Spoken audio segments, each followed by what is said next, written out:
आज का टॉपिक है ट्रिपल कॉलम और 3 कॉलम कैश बुक। चले आए देखते हैं ट्रिपल कॉलम या फिर 3 कॉलम कैश बुक को 3 कॉलम या ट्रिपल कॉलम कैश बुक क्यों कहा जाता है और इसको कैसे बनाया जाता है। चले आए देखते हैं ट्रिपल कॉलम और 3 कॉलम कैश बुक।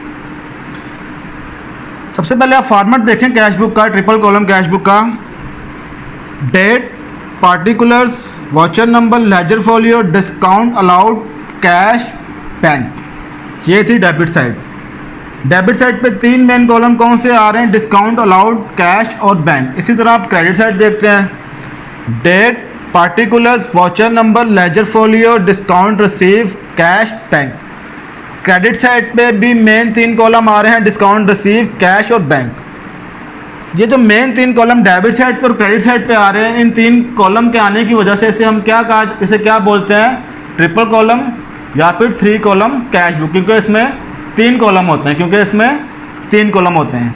चले एक एग्जांपल देखते हैं कि कैश बुक को कैसी एंट्री, कैश बुक में इसकी एंट्री कैसे की जाएगी। अगर एग्जांपल आ जाए, मई 1 कैश इन हैंड ₹10,000। 1 मई को कैश इन हैंड कितना था? ₹10,000। ये था बैलेंस ब्रॉट डाउन 1 मई को, क्योंकि 1 मई को आ रहा है, ये बैलेंस ब्रॉट डाउन है, तो ये आएगा कैश बुक की डेबिट साइड पे 10,000। हम लिखेंगे 1 मई date to balance brought down 10,000, cash के नीचे डेबिट साइड पे लिख देंगे। फिर मई 1 को कैश एट बैंक ₹8,000। 1 मई को कैश बैंक में कितना पड़ा हुआ था? 8,000। ये भी क्या है? Balance brought down.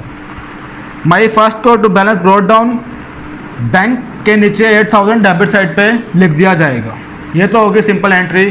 Cash book में हमने कर दी इन 2 एंट्रीज की, इन 2 ट्रांजैक्शंस की।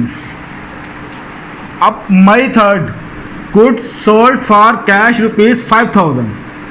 3 मई को बिजनेस ने 5,000 के गुड्स किस पे बेचे हैं? कैश पे बेचे हैं। तो बिजनेस के पास क्या आया?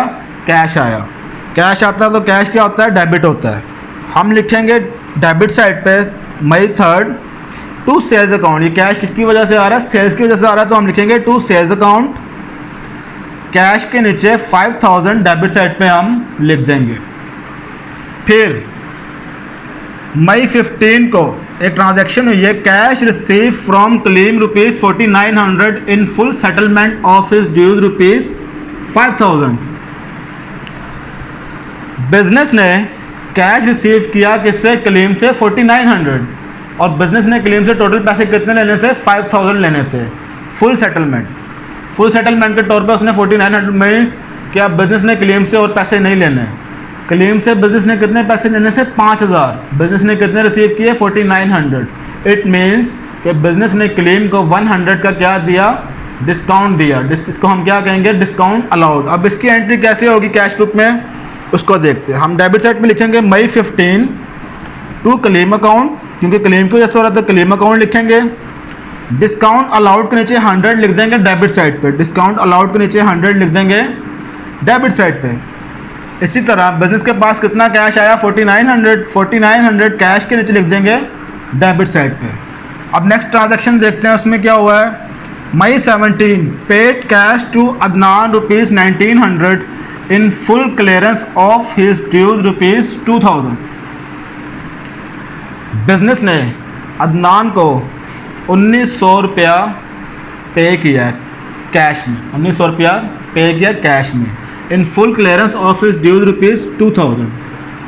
बिजनेस ने अदनान को कितने पैसे देने थे? 2,000 रुपया देना था, और बिजनेस ने कितना दिया? 1,900 दिया, और फुल क्लियरेंस हो गया। बिजनेस के साथ अदनान का कोई लेन देन नहीं है।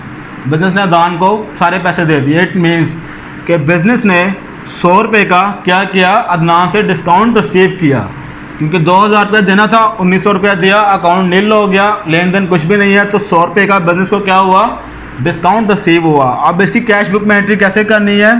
हम क्रेडिट साइड पे लिखेंगे मई 17 बाय अदनान अकाउंट, अदनान की वजह से हो रहा है। डिस्काउंट रिसीव के नीचे 100 लिख देंगे क्रेडिट साइड पे, डिस्काउंट रिसीव के नीचे।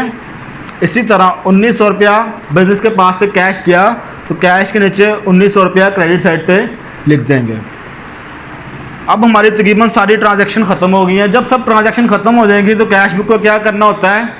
कैश बुक को बैलेंस करना होता है, बैलेंसिंग करनी होती है, डेबिट साइड की और क्रेडिट साइड का टोटल करके देखना होता है कौन सी साइड छोटी है, और जौन सी साइड छोटी होती है, क्रेडिट साइड छोटी होगी तो क्रेडिट साइड पे बैलेंस कैरी डाउन आ जाएगा। इससे हम क्या कहते हैं, बैलेंसिंग करना। लेकिन बैलेंसिंग करते हुए एक चीज़ आपने ध्यान में रखनी है, डिस्काउंट अलाउड और डिस्काउंट रिसीव, इनका जो भी टोटल होगा, जो भी बैलेंस होगा उसको टोटल में एज इट इज़ लिख देना।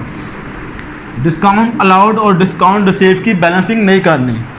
बैलेंसिंग किसकी होगी, कैश की और बैंक की।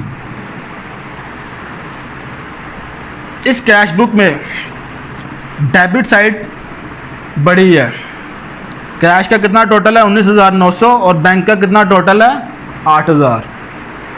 क्रेडिट साइड छोटी है, क्रेडिट साइड जितने से छोटी है उतना क्या हो जाएगा, उसके हम बैलेंस कैरी डाउन लिख देंगे। उससे क्या होगा, हमारा डेबिट और क्रेडिट साइड इक्वल हो जाएगी, टोटल हम बराबर कर देंगे और बैलेंस कैरी डाउन हमारा निकल आएगा।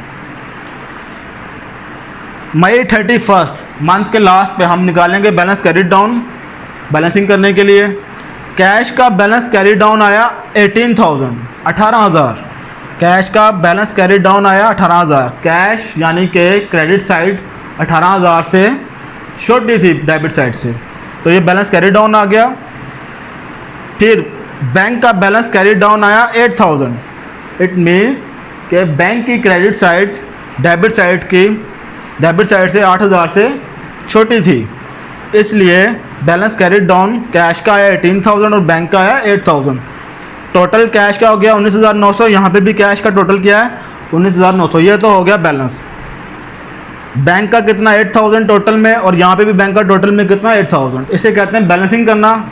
और इसी तरह से हम अपना बैलेंस कैरी डाउन निकाल लेते हैं, फाइंड आउट कर लेते हैं लास्ट डेट पे, last date of the month और last date of the year, जो भी काउंटिंग पीरियड चल रहा है उसकी लास्ट डेट पे हम बैलेंस कैरी डाउन निकाल लेते हैं। यही बैलेंस कैरी डाउन जब नेक्स्ट मंथ में या नेक्स्ट ईयर में जाएगा तो ये क्या बन जाएगा, बैलेंस ब्रॉट डाउन बन जाएगा। उम्मीद है आज का टॉपिक आपको समझ आया होगा। मिलते हैं नेक्स्ट वीडियो में।